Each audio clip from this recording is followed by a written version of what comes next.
Well, hello everyone and Happy New Year. I was excited this year to start a new chapter. And so today I thought I would create a new chapter, a new book for a little card.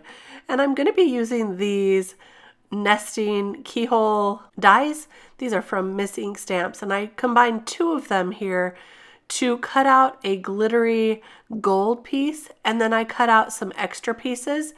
And it also cut out these center pieces, which I'm going to save for later. And one of them I'm going to use on my card today. So I wanted to make this into a little bit of a shaker. So we're going to have a sneak peek into the new chapter. And I'm adding some acetate to the gold front piece of what's going to be the keyhole shaker.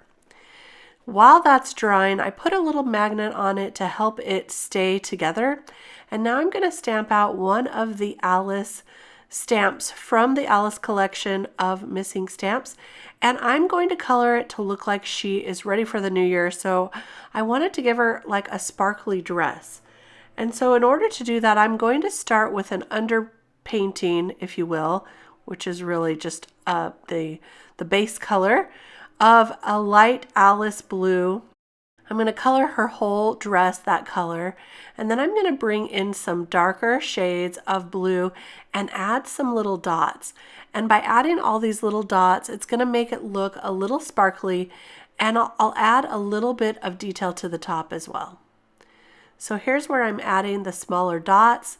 It's kind of hard to see. I should have made them a little bit bigger, I am thinking. But I was doing my best to create small little dots for this small little image.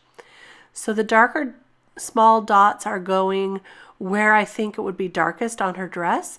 And then I'm going to kind of add extra dots and make those come out a little bit further with a lighter shade of blue. And then I'll go in with an even lighter shade and add more dots to come out even further.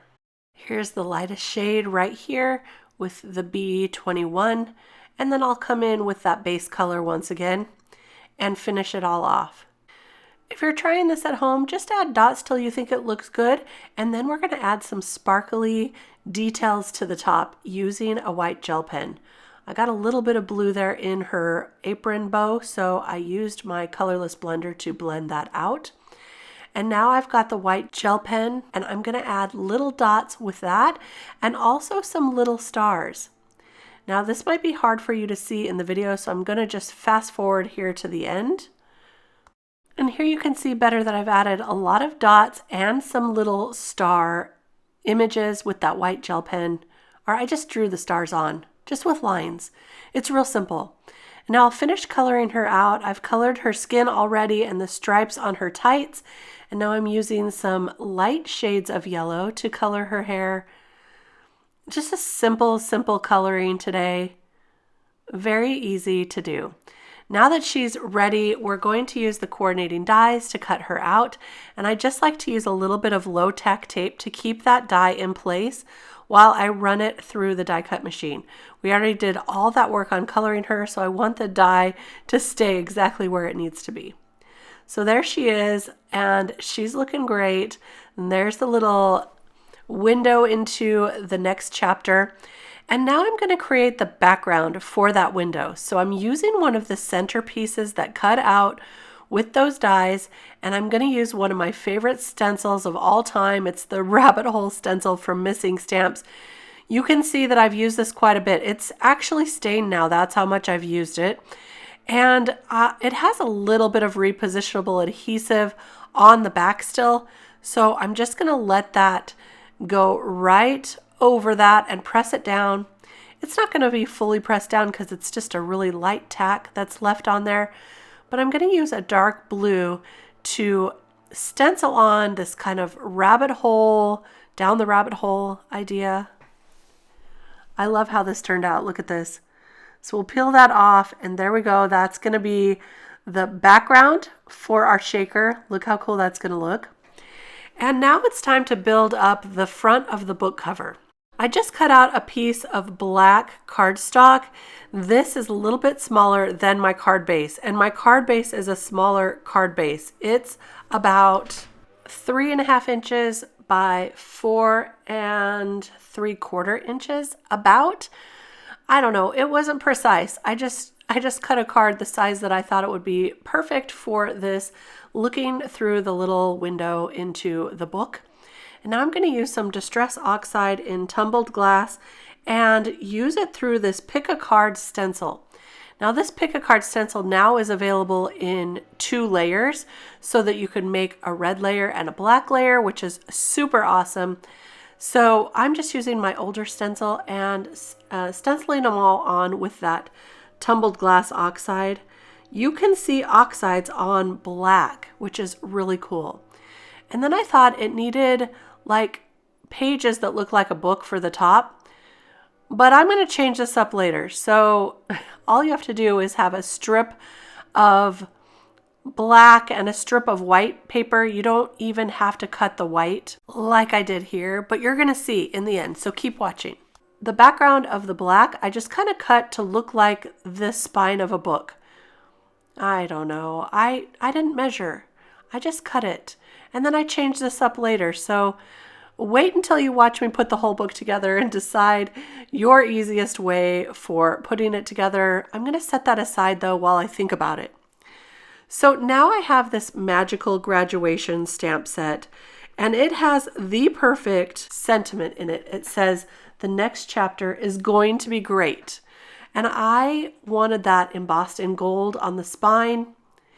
So I'm going to put that in my MISTI, use some VersaMark ink, that's the clear sticky ink, and I'm going to stamp it down and then add some gold embossing powder over the top and then heat set that for the spine of the book. It's going to be perfect.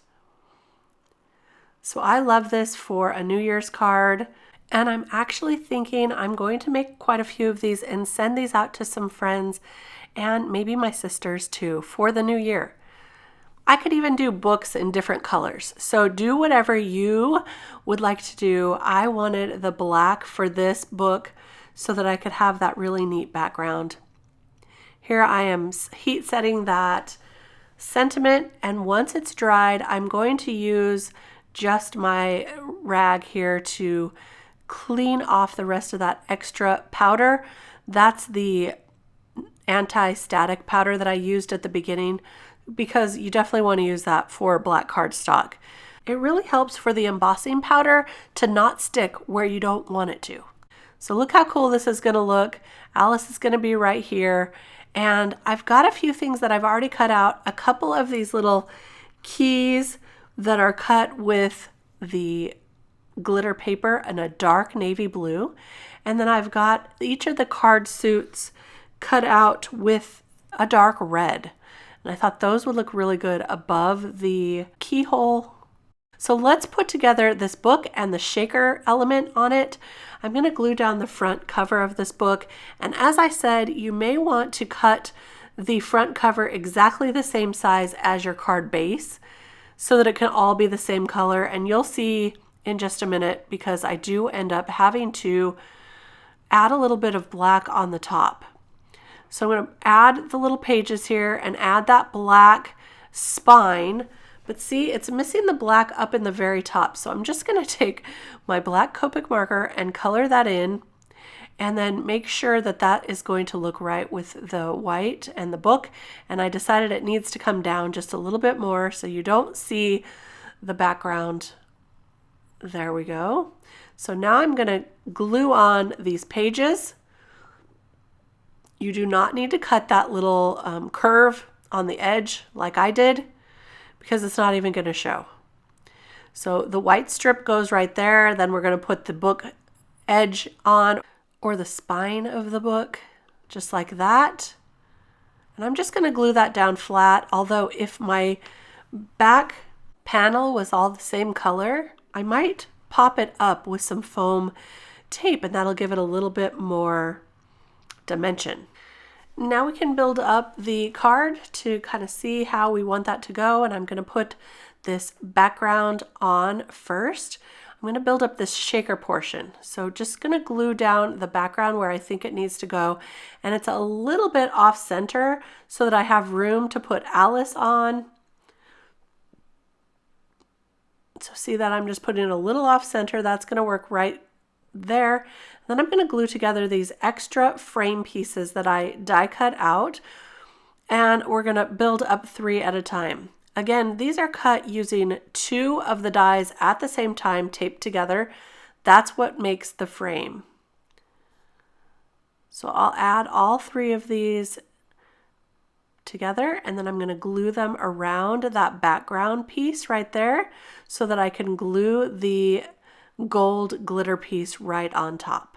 So after we put these walls on, I'm just calling them walls because that's what's going to keep the shaker pieces inside.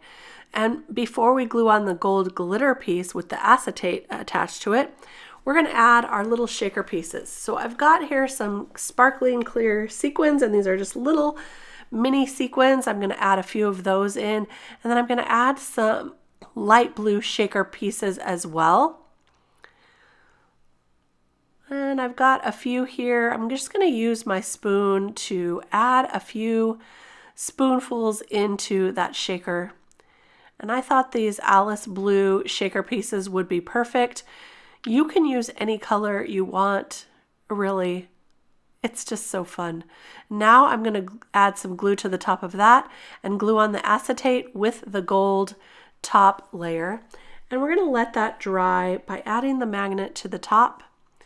While that's drying, we can add these little glitter heart keys.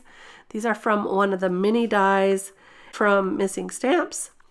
And I know that you can't see them very well, but in real life, they are a little bit sparkly and a little bit more subtle, and it looks really cool on this book front. Now we can add those card suits with the club, heart, diamond, and spade. And I'm just going to add those with liquid adhesive as well to the top there. Now Alice is going to get a little bit of foam adhesive on the right side, but the left side I'm going to glue right down to the glitter piece. So you can see in just a minute I'll add just foam tape to the right side so that she's the same layer as that popped up gold shaker piece. I hope that makes sense. So I've added some foam adhesive and I'm just checking to make sure that is going to work out, and I think that's going to be perfect right there. So I'm removing the backer pieces to that foam and adding some liquid adhesive to the other side. And now we will put her right on just like that. Doesn't she look cute? Oh my goodness. She's sparkly. I love her sparkly dress too. So I'm adding a magnet to make sure that that sticks really well because there is some glitter paper underneath and I just wanted to give it a little extra dry time. So there is our panel. Look at that. And to add even more details, I'm just going to take a gray pen, a gray Copic marker, and add some like book pages, like it looks like a book. So I just drew some squiggly lines, just a little bit. They're not perfectly straight, just to give you a little bit of a glimpse into that new chapter. And there's our mini card. I love it. I hope you enjoyed it too. This is a great way to start out the new year, don't you think? If you enjoyed this video, please give it a thumbs up. Don't forget to subscribe to the channel. I'll be back with more inspiration throughout the year to share. I hope you are having a great crafty year so far. We'll see you next time. Bye-bye.